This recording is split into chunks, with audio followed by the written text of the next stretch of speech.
Bonjour à toutes et à tous.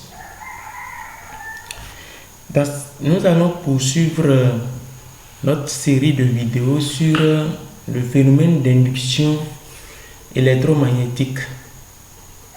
Et dans la présente vidéo, nous allons parler du chapitre numéro 2. Nous allons aborder le chapitre numéro 2 qui traite des expériences de mise en évidence du phénomène d'induction magnétique. Donc, restez jusqu'à la fin pour ouvrir les 9 expériences de mise en évidence du phénomène d'induction magnétique. Et sans plus tarder, nous allons commencer par l'expérience numéro 1, qui est l'expérience de Faraday. En 1820, Faraday démontre que à l'aide d'un aimant droit et d'une bobine, qu'on peut produire du courant induit dans la bobine. Ainsi, Faraday prend un aimant qu'il introduit à l'intérieur de la bobine par des mouvements de va-et-vient et il constate que l'aiguille du galvanomètre bouge de manière sinusoïdale, ce qui est la preuve de la production du courant induit dans la bobine. Ce fut la première expérience de Faraday réalisée dans les années 1800. Nous allons passer maintenant à la deuxième expérience de mise en évidence du phénomène d'induction magnétique. Dans cette expérience, nous maintenons l'aimant fixe et d'un mouvement de va-et-vient de la bobine au voisinage de l'aimant fixe, nous constatons le même phénomène que l'expérience précédente. L'aiguille du galvanomètre bouge et signale la naissance d'un courant induit dans la bobine. Nous allons passer maintenant à l'expérience suivante, qui est l'expérience numéro 3. Dans cette expérience, la bobine est maintenue fixe et à l'aide d'un petit système mécanique, nous mettons l'aimant en mouvement de rotation au voisinage de la bobine et l'aiguille du galvanomètre nous montre qu'il y a bel et bien naissance du courant induit dans la bobine. Donc, si on met l'aimant en mode de rotation au voisinage de la bobine, nous avons aussi production du courant induit dans la bobine. Nous passons cette fois-ci à l'expérience numéro 4. Dans cette expérience, c'est la bobine qui est animée d'un mouvement de rotation au voisinage de l'aimant droit qui est maintenu fixe. Et nous observons aussi le même phénomène de production du courant induit dans la bobine, un courant alternatif sinusoïdal.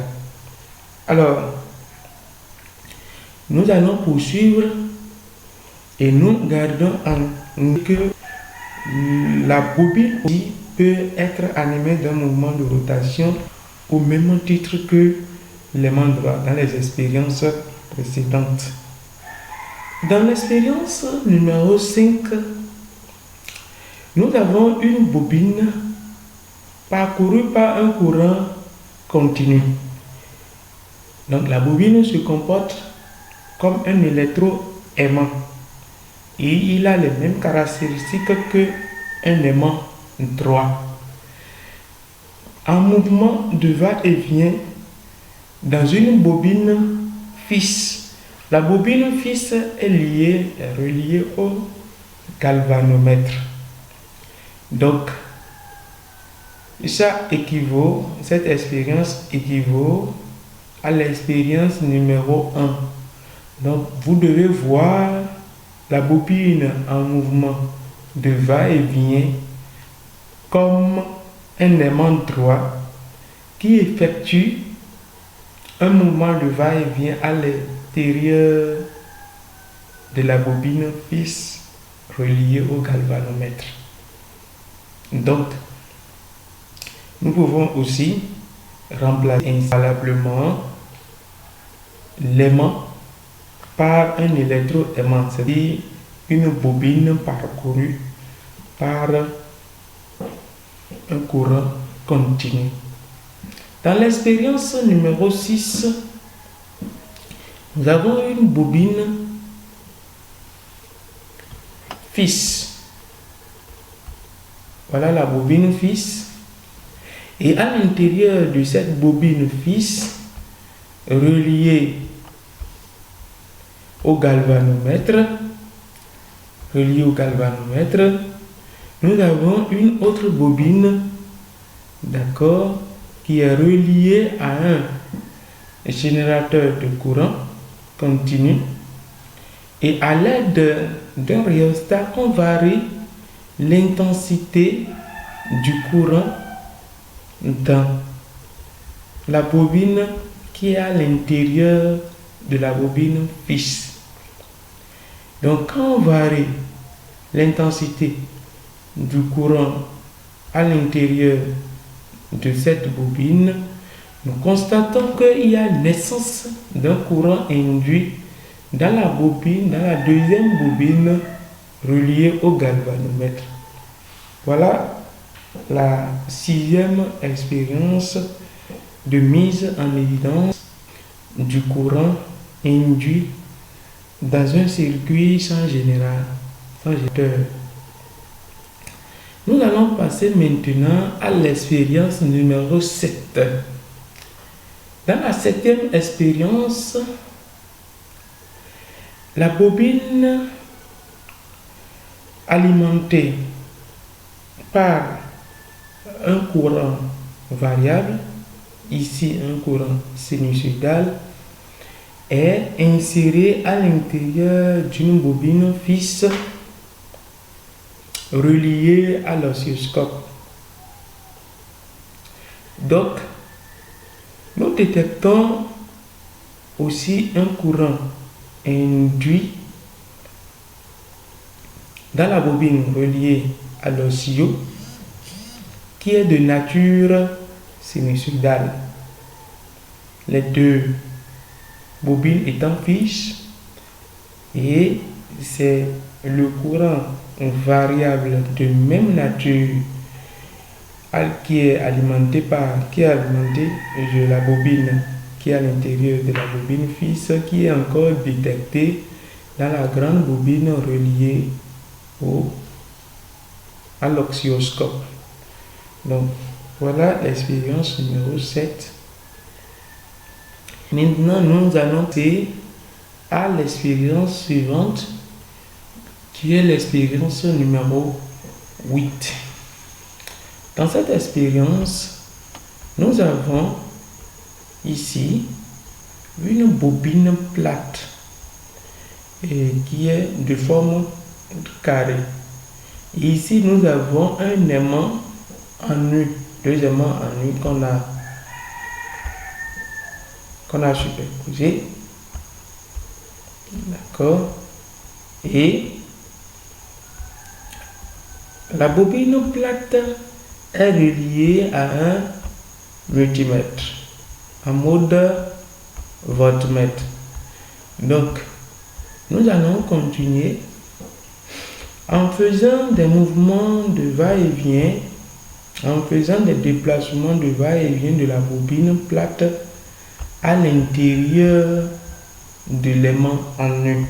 Et nous allons regarder, nous allons observer attentivement l'affichage numérique du multimètre pour voir un peu ce qui se passe. Vous voyez ici déjà que au fur et à mesure qu'on effectue le déplacement de la bobine plate à l'intérieur de l'aimant en nu, dans l'entrefer de l'aimant en nu, les valeurs de la tension affichée par le multimètre varient, d'accord, et changent périodiquement de signe. Voilà, c'est la preuve qu'il y a aussi naissance d'un courant induit à l'intérieur de la bobine plate. Nous allons poursuivre. Dans l'essence numéro 9, d'accord, dans l'expérience numéro 9, nous allons réaliser une simulation audiovisuelle pour prouver la naissance du courant induit dans un circuit constitué par deux tiges métalliques notées T1 et T2 dans l'entrefer d'un aimant en nu. Donc nous savons bien que le vecteur champ magnétique est orienté à l'extérieur de l'aimant du pôle nord vers le pôle sud. Voilà. Allons pas perdre de temps sur ça. Et nous allons relier aux deux tiges métalliques. D'accord, nous allons mettre un conducteur métallique mobile sur les deux tiges T1 et T2 et nous fermons le circuit par un galvanomètre A0 central. Et nous montrons que au fur et à mesure que le conducteur métallique mobile bouge sur les rails T1 et T2, les guides du galvanomètre dévient vers les valeurs positives et nous avons indiqué par la petite flèche jaune le sens du courant électrique. Donc voilà la 9e expérience de mise en évidence du courant induit dans un circuit changeur. Nous remarquons que sous l'action d'un champ magnétique extérieur qui peut être un aimant permanent, qui peut être un électroaimant, nous avons naissance du courant dans un circuit fermé sans générateur. Ce circuit que nous allons appeler l'induit et le champ magnétique extérieur qui est appelé l'inducteur. Voilà les 9 expériences que nous vous proposons pour la mise en évidence du phénomène d'induction magnétique. Merci sincèrement pour votre aimable attention. Et si vous n'êtes pas encore abonné, ne partez surtout pas sans vous abonner pour ne pas rater la vidéo prochaine, toujours dans le domaine de la série de vidéos concernant le phénomène d'induction magnétique. Salut!